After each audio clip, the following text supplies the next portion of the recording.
السلام علیکم طلباء، آج ہم جماعت پنجم کا ماحول کا مطالعہ حصہ دوم کا سبق نمبر 5 انسان کی پیش رفت اس ویڈیو میں سیکھنے والے ہیں۔ ہمیں اس سبق میں جن نکات کا مطالعہ کرنا ہے وہ اس طرح سے ہے۔ پہلا ہے ہنرمند انسان سے جدید انسان تک۔ نمبر 2 ہے ترقی پذیر عقل والا انسان اور تہذیب۔ چلیے آگے بڑھتے ہیں طلباء۔ گزشتہ سبق میں ہم نے معلوم کیا کہ عیب بندر کا ارتقاء ہوتا گیا اور آخر کار ابتدائی انسان کی تشکیل ہوئی۔ اگلے مرحلے میں ابتدائی انسان نے اپنے ہاتھوں کا استعمال کر کے ہتھیار بنانا شروع کیا۔ آگے 5.1 دیا گیا ہے جس میں ہم ہنرمند انسان سے جدید انسان تک کا سفر دیکھنے والے ہیں۔ تو چلیے شروع کرتے ہیں۔ سب سے پہلے ہمیں دیا گیا ہے ہنرمند انسان۔ اپنے ہاتھوں کو ہنرمندی سے استعمال کرنے والا انسان یعنی ہنرمند انسان۔ سب سے پہلے براعظم افریقہ میں تنزانیہ اور کینیا ان دو ملکوں کے آس پاس اس انسان کی موجودگی کے ثبوت دستیاب ہوئے۔ ہمیں یہاں بتایا گیا ہے کہ ہنرمند انسان کسے کہتے ہیں۔ ایسا انسان جو اپنے ہاتھوں کا استعمال ہنرمندی سے کرتا ہو اسے ہنرمند انسان کہتے ہیں۔ بائیں جانب جو تصویر ہے وہاں پر آپ دیکھ سکتے ہیں ہنرمند انسان کی خیالی تصویر دی گئی ہے اور اس نے اس کے ہاتھوں کا استعمال کر کے جو ہتھیار بنائے ہیں اس کی بھی تصویر دی گئی ہے۔ ہنرمند انسان سے تعلق رکھنے والے جو باقیات ہیں وہ سائنسدانوں کو براعظم افریقہ میں تنزانیہ اور کینیا ان دو ممالک کے آس پاس ملے ہیں۔ ٹھیک ہے، چلیے آگے دیکھتے ہیں۔ اس کی کھوج لگانے والے سائنسداں لوئی لیکی نے اسے ہومو ہیبیلس نام دیا کیونکہ اس کے باقیات کے ساتھ اس کے بنائے ہوئے ہتھیار بھی ہاتھ لگے۔ لاطینی زبان میں لفظ ہومو کا مطلب ہوتا ہے انسان۔ ہیبیلس کا مطلب ہے ہاتھوں کا ہنرمندی سے استعمال کرنے والا۔ ہنرمند انسان دونوں پیروں پر کھڑا ہو کر چل سکتا تھا لیکن اس کی ریڑھ کی ہڈی بالکل سیدھی نہیں تھی، اس میں معمولی سا خم تھا۔ اس انسان کا دماغ جسامت میں عیب بندر سے بڑا تھا لیکن اس کے چہرے اور ہاتھوں کی خصوصیت کچھ حد تک عیب بندر جیسی تھی۔ ہنرمند انسان کے بنائے ہوئے ہتھیار بڑے جانوروں کے شکار کے لیے کارآمد نہ تھے، ان کا استعمال وہ صرف گوشت کو کھرچنے اور ہڈی پھوڑ کر اس کا گودا حاصل کرنے کے لیے کر سکتا تھا۔ اس لیے اندازہ ہوتا ہے کہ وہ دوسرے جانوروں کے شکار کا بچا کچا گوشت کھاتا ہوگا، چھوٹے جانوروں کا شکار کرتا ہوگا، اپنے کھانے کے لیے پرندوں کے انڈے، پھل، کند، جڑیں جمع کرتا ہوگا۔ یہاں ہمیں بتایا گیا ہے کہ سائنسداں لوئی لیکی نے ہنرمند انسان کی کھوج کی تھی۔ انہوں نے ان کو نام دیا تھا ہومو ہیبیلس۔ اب یہ نام کیوں دیا گیا ہے؟ کیونکہ لاطینی زبان میں ہومو کا مطلب ہوتا ہے انسان اور ہیبیلس کا مطلب ہوتا ہے ہاتھوں کا ہنرمند، یعنی ہاتھوں کو اچھے سے استعمال کرنے والا۔ اور ہمیں بتایا گیا ہے کہ جو ہنرمند انسان ہتھیار بناتا تھا وہ بڑے جانوروں کے شکار کے لیے کارآمد نہ تھے، وہ چھوٹے جانوروں کا شکار کرتے ہوں گے یا پھر جو جانور دوسرے جانوروں کا شکار کرتے ہوں گے تو ان جانوروں کا بچا کچا یہ کیا کرتے تھے؟ کھاتے تھے۔ اس کے علاوہ وہ پرندوں کے انڈے، پھل، کند اور جڑیں بھی جمع کرتے ہوں گے کھانے کے لیے۔ چلیے اس کے بعد ہمیں دیکھنا ہے سیدھی پشت والا انسان۔ انسان کے ارتقاء میں ایک اہم مرحلہ ہے سیدھی پشت والا انسان۔ اریکٹس کا مطلب ہے سیدھا کھڑا ہونے والا، اس لیے اسے ہومو اریکٹس نام دیا گیا۔ وہ ہنرمند انسان کے مقابلے میں زیادہ ذہین تھا اور گروہ میں رہتا تھا۔ یہاں ہمیں سیدھی پشت والے انسان کے بارے میں بتایا گیا ہے، اس کو ہومو اریکٹس کے نام سے بھی جانا جاتا ہے کیونکہ اس کی پشت میں کوئی خم نہیں تھا، وہ سیدھا کھڑا ہو سکتا تھا۔ ہمیں یہاں پر سیدھی پشت والے انسان کی خیالی تصویر دی گئی ہے اور اس نے جو ہتھیار بنائے تھے ان کی بھی تصویر دی ہوئی ہے۔ ایسا مانا جاتا ہے کہ وہ ہنرمند انسان سے زیادہ ذہین تھا۔ چلیے آگے دیکھتے ہیں۔ جنگل میں لگی ہوئی آگ کو دیکھ کر انسان آگ سے آگاہ ہوا۔ سیدھی پشت والے انسان نے درخت کی جلتی ہوئی شاخیں لا کر اس کے استعمال کا ہنر سیکھا ہوگا۔ اس کے زمانے میں زمین کا بڑا حصہ برفیلا تھا، اس لیے آب و ہوا انتہائی سرد تھی۔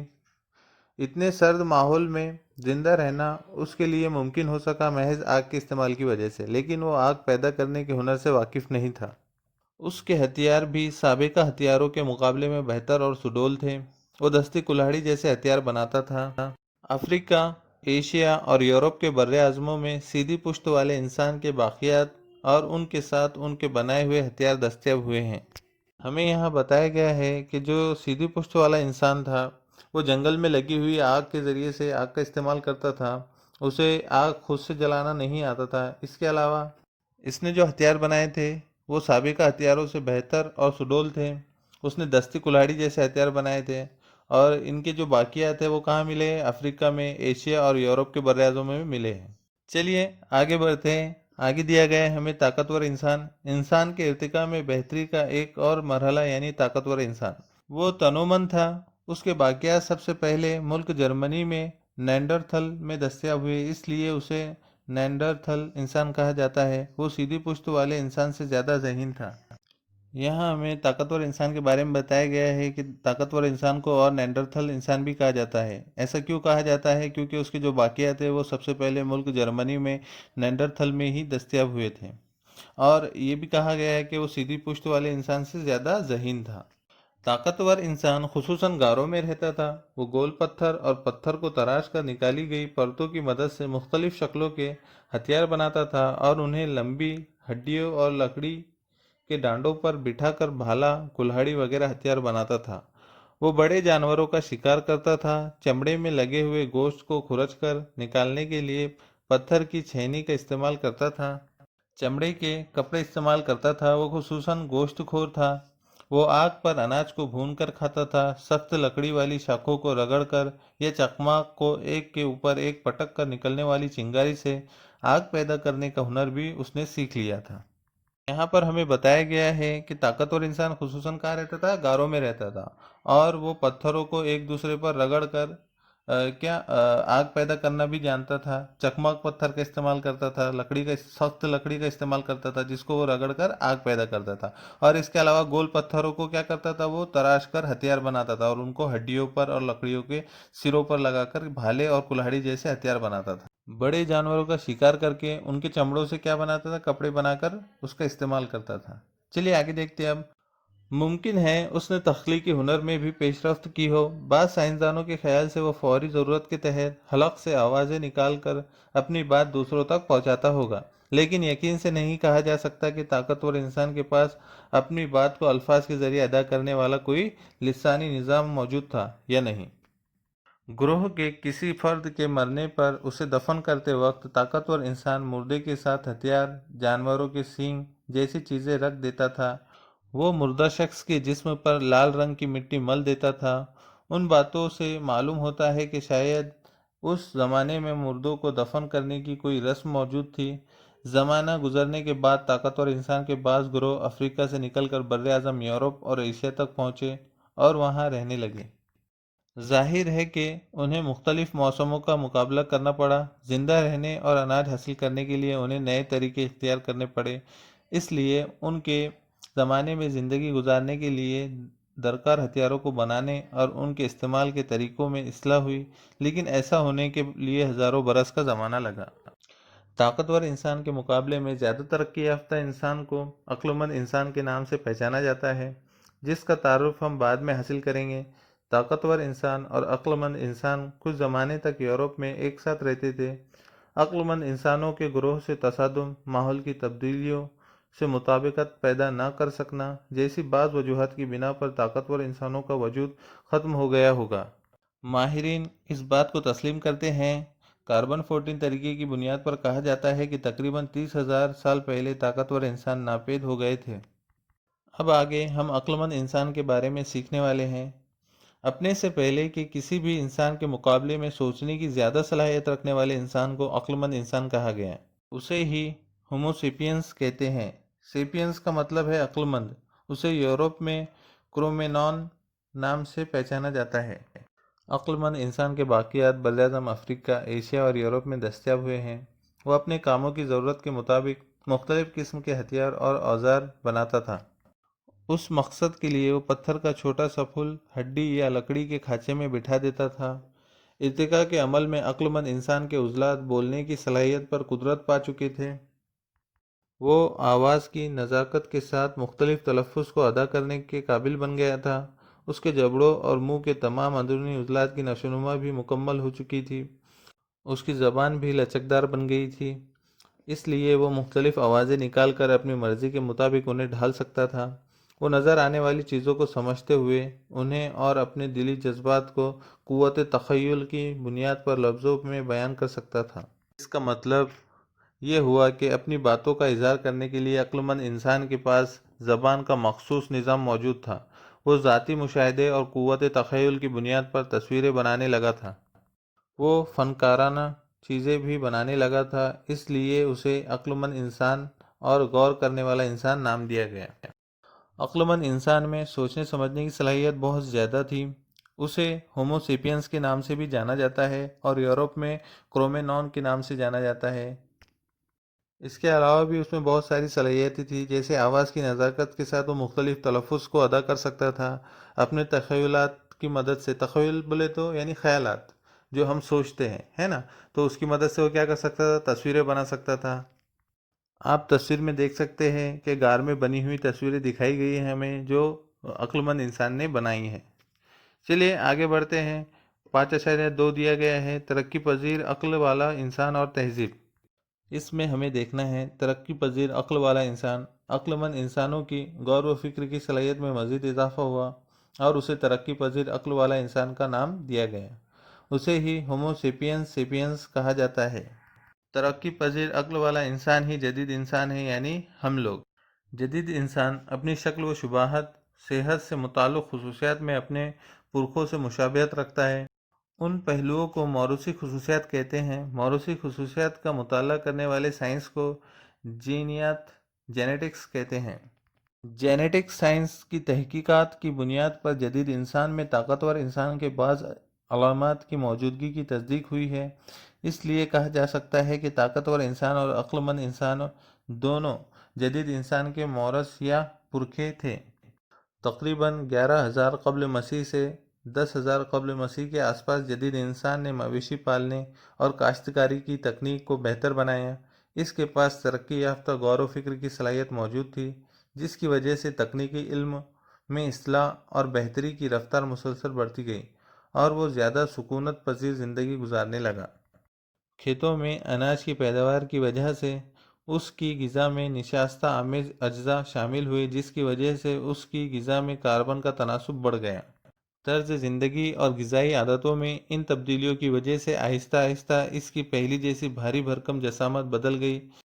اس کے چہرے مہرے میں بھی تبدیلی آ گئی۔ جدید انسان کو ترقی پذیر عقل والا انسان نام دیا گیا۔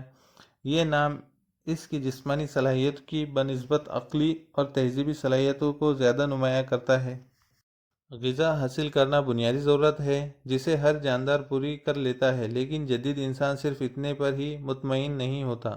تخیلات، ذہنی استعداد اور ہنرمندی کی بنیاد پر انسان اپنی زندگی کو خوشحال بنانے کی مسلسل کوششیں کرتا رہا، جس کی وجہ سے انسانی تہذیب ظہور میں آئی اور وہ فروغ پاتی گئی۔ مویشی پالنے اور کھیتی باڑی کی ابتدا ہونے کے بعد سے انسان نے جو تکنیکی اور تہذیبی ترقی کی، اس کی رفتار بہت تیز ہے۔ انسان نما بندر سے شروع ہونے والی انسانی تاریخ کی پیش رفت کو مختلف مراحل میں تقسیم کیا گیا ہے۔ ہم آئندہ اسباق میں ان مراحل کی بنیاد پر انسانی تہذیب کے مختلف پہلوؤں پر غور کریں گے۔ یہاں پر ہمیں ترقی پذیر عقل والے انسان کے بارے میں مزید معلومات دی گئی ہے، جسے ہومو سیپینس کے نام سے بھی جانا جاتا ہے۔ اس کی جو سوچنے سمجھنے کی صلاحیت تھی وہ بہت زیادہ تھی اور مسلسل بڑھتی گئی۔ اس نے بہت ساری نئی چیزیں سیکھی، جیسے مویشی پالنا، کھیتوں میں اناج پیدا کرنا، ایک جگہ رہ کر زندگی بسر کرنا، بستیاں بنانا۔ اس طرح سے اس کی جو رہن سہن ہے اس میں تبدیلی آئی اور اس کی جسامت میں بھی تبدیلی آئی، چہرے میں تبدیلی آئی۔ ہم یہ جانتے ہیں کہ ہر جاندار کی جو پہلی ضرورت ہوتی ہے وہ ہوتی ہے غذا، لیکن ترقی پذیر عقل والا انسان اس ضرورت کو پورا کرنے کے بعد مطمئن نہیں ہوا۔ وہ اپنی تخیلات، ذہنی استعداد اور ہنرمندی کی بنیاد پر نئی نئی چیزیں بناتا رہا اور اپنی زندگی کو خوشحال کیا۔ اس سبق میں ہم نے ہنرمند انسان سے جدید انسان تک کا سفر دیکھا ہے۔ اب اس کے آگے ہم اس سبق کی مشق حل کرنے والے ہیں، تو چلیے شروع کرتے ہیں۔ مشق میں ہمیں سب سے پہلے دیا گیا ہے خالی جگہوں میں مناسب الفاظ لکھیے۔